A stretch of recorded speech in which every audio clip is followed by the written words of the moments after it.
morning, everybody. It's Oma from Oma's World, and I just thought I'd share a little tip with you. I get questions about certain things, and I thought, oh, I'm mixing up buns this morning, a perfect opportunity to talk about this. So a lot of times people wonder, why sometimes do you grease a bowl with butter, and why sometimes with oil?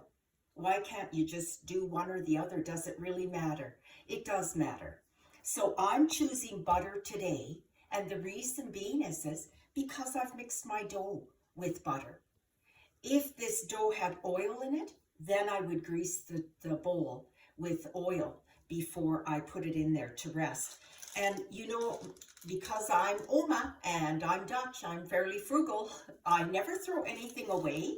These are just little strips of parchment paper that I had left over that I had to trim to fit a cookie sheet. And I just keep them, and I can just use that to grease my bowl. So again, I choose butter if my recipe has butter in it.